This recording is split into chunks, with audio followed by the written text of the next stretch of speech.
यह सारा संसार ठीक एक नाटक के समान है, इसलिए इसे गंभीरता से मत लो। गंभीरता तुम्हें मुसीबत में डाल देगी। अगर तुम सारे जगत को नाटक की तरह देख सको तो तुम अपनी मौलिक चेतना को पालोगे, लेकिन हम इतने गंभीर हैं कि नाटक देखते हुए भी हम भूल जाया करते हैं, और यह गंभीरता ही समस्या पैदा करती है। उदाहरण के लिए किसी सिनेमा घर में जाओ और दर्शकों को देखो। कोई रो रहा होगा, कोई हंस रहा होगा। सिर्फ लोगों को देखो कि उन्हें क्या हो रहा है। पर्दे पर छाया चित्रों के सिवाय कुछ भी नहीं है। धूप छांव का खेल है। पर्दा खाली है, लेकिन वे हंस रहे हैं, रो रहे हैं। उनके लिए फिल्म मात्र फिल्म नहीं है। वे भूल गए हैं कि यह एक कहानी है। उन्होंने इसको गंभीरता से ले लिया है और चित्र जीवित हो उठा है, यथार्थ हो गया है। यह सिनेमा घरों तक ही सीमित नहीं है, यही चीज सब जगह घट रही है। अपने चारों ओर के जीवन को देखो। इस धरती पर असंख्य लोग रह चुके हैं। जहां तुम बैठे हो वहां कम से कम 10 लाशें जल चुकी हैं, और वे लोग भी तुम्हारे जैसे ही गंभीर थे। वे अब कहां हैं? उनका जीवन कहां चला गया?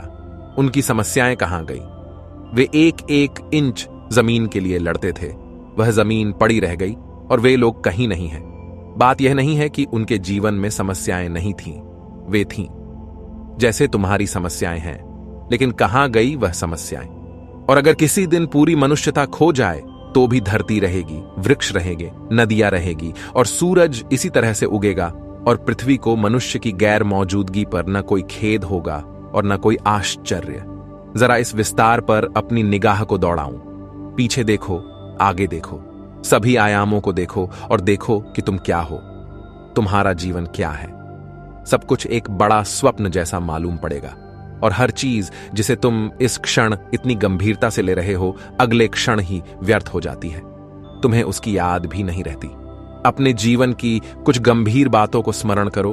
उस समय ऐसा लगता था कि जैसे जीवन ही उस पर निर्भर करता है, और अब वह तुम्हें स्मरण भी नहीं है, बिल्कुल भूल गया है। वैसे ही वे चीजें भी भूल जाएंगी जिन पर तुम आज अपने जीवन को निर्भर समझते हो। जीवन एक प्रवाह है, यहां कुछ भी नहीं टिकता है।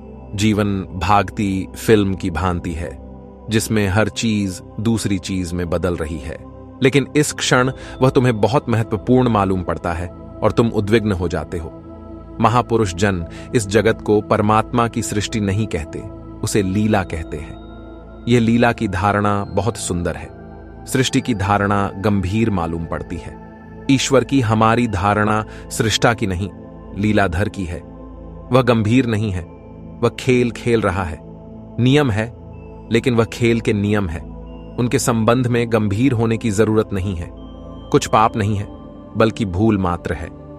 तुम भूल के कारण कष्ट में पड़ते हो ना, कि परमात्मा तुम्हें दंडित कर रहा है। अगर तुम दुखी हो तो इसलिए कि तुमने जगत को बहुत गंभीरता से लिया है। और सुखी होने का कोई उपाय मत खोजो, सिर्फ अपनी दृष्टि को बदलो। गंभीर चित्त से तुम सुखी नहीं हो सकते। उत्सव मनाने वाला चित्त ही सुखी हो सकता है। इस पूरे जीवन को एक नाटक, एक कहानी की तरह लो, ऐसा ही है। और अगर तुम उसे इस भांति ले सके तो तुम दुखी नहीं होगे। दुख अति गंभीरता का परिणाम है। 7 दिन के लिए यह प्रयोग करो। 7 दिन तक एक ही चीज स्मरण रखो कि सारा जगत नाटक है।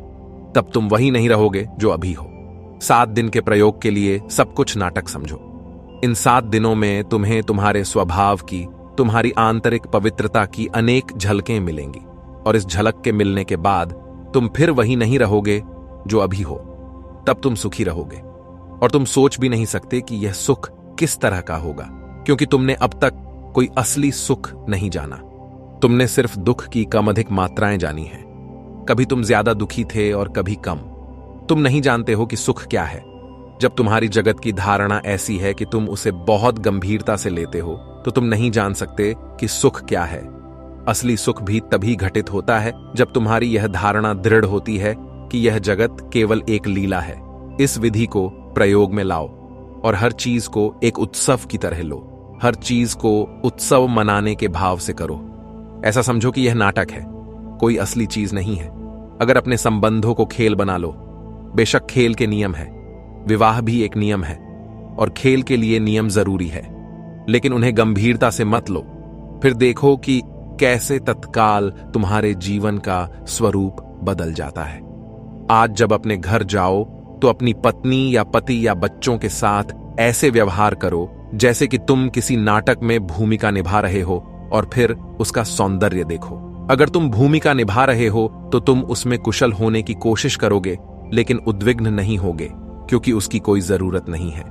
तुम अपनी भूमिका निभाकर सोने चले जाओगे, लेकिन स्मरण रहे कि यह अभिनय है और 7 दिन तक इसका हमेशा ख्याल रखो। तब तुम्हें सुख उपलब्ध होगा, और जब तुम जान लोगे कि सुख क्या है तो फिर दुख में गिरने की जरूरत नहीं रही, क्योंकि यह तुम्हारा ही चुनाव है। तुम दुखी हो क्योंकि तुमने जीवन के प्रति गलत दृष्टि चुनी है। तुम सुखी हो सकते हो अगर दृष्टि सम्यक हो जाए। सम्यक दृष्टि आधार है, बुनियाद है। परंतु सम्यक दृष्टि क्या है, उसकी कसौटी क्या है? वास्तव में सम्यक दृष्टि से ही दृष्टा भाव उपलब्ध होता है। सम्यक दृष्टि का अर्थ है जैसा भी यथार्थ है मैं उसे वैसा ही देखूंगा।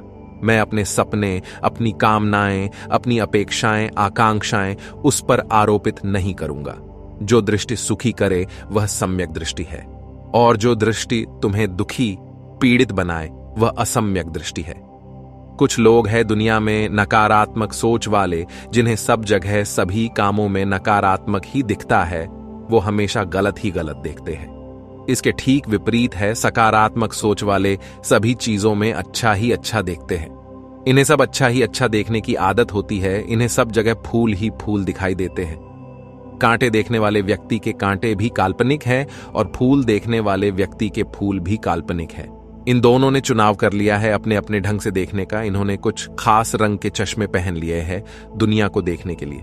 जिसने नीला रंग का चश्मा पहना है उसे सब नीला ही नीला नजर आता है, और जिसने लाल रंग का चश्मा पहना है उसे सब लाल नजर आता है।